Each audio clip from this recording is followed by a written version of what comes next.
কলমি শাকগুলো বারবার করে ধুয়ে পরিষ্কার করে নিচ্ছি।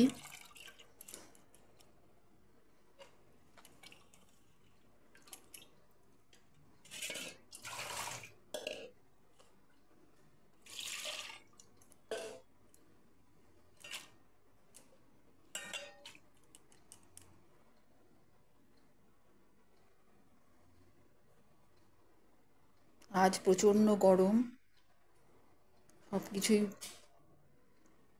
একেবারে অগ্নিকুণ্ড হয়ে আছে। কাজেই কলমির শাক খুব পেট ঠান্ডা রাখে, শরীর ঠান্ডা রাখে। কলমির শাকের ঝোল তো আপনারা সবাই করতে জানেন। আমি কলমির শাকের সবজি দিয়ে একটা ভাপা করে দেখাচ্ছি। এটা ভাজাও বলা যেতে পারে। শুকনো ভাতের সাথে এই ভাজা খুব ভাল লাগে। আমি ছোট ছোট করে আলু, পটল, বেগুন, কুমড়ো সব ভেজে নিচ্ছি খুব ছোট করে কেটে, কারণ কলমির শাক ভীষণ গলে যায়।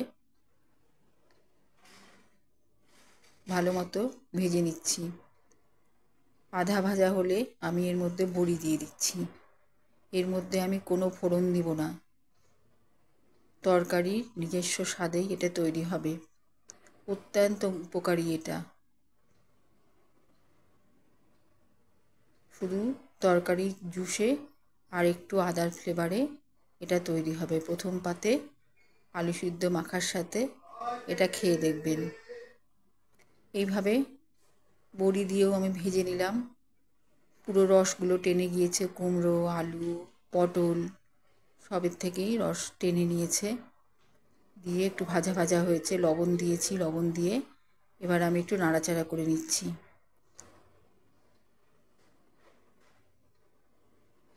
এবার আমি একটু হলুদ দিয়ে দিলাম এর মধ্যে।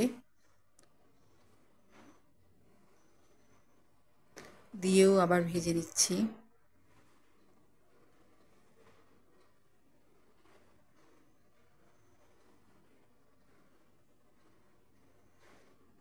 সামান্য একটু তেল দিলাম, সর্ষের তেল আর কাঁচা লঙ্কা। এবারে দিয়ে দিচ্ছি কলমির শাক। এটা দিয়ে আমি বেশি ঘাঁটবো না। সেই শাক থেকে জল বেরিয়ে বাষ্প হয়ে শাকটা শুকিয়ে যাবে।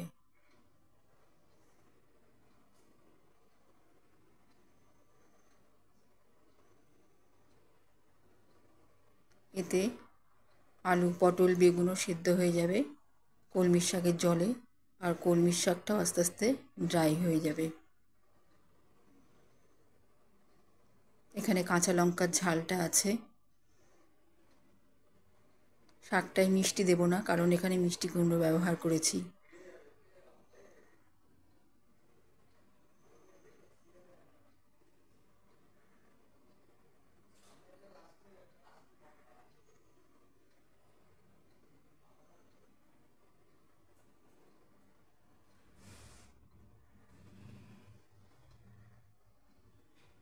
লক্ষ্য রাখতে হবে কলমির শাকটা যেন পেস্ট না হয়ে যায়। এমনি ভীষণ নরম শাক, এটা পেস্ট হলে খেতে ভালো লাগবে না। কাজেই এটা বেশ ছাড়া ছাড়া থাকবে, ঝরঝরে। এইরকম হলে খেতে ভালো লাগবে। এইভাবেই আমি হালকাভাবে ভেজে নিচ্ছি। সব সবজিগুলোর সঙ্গে ভাজা ভাজা করে নিচ্ছি। এটায় জল দেব না রান্নাটাতে।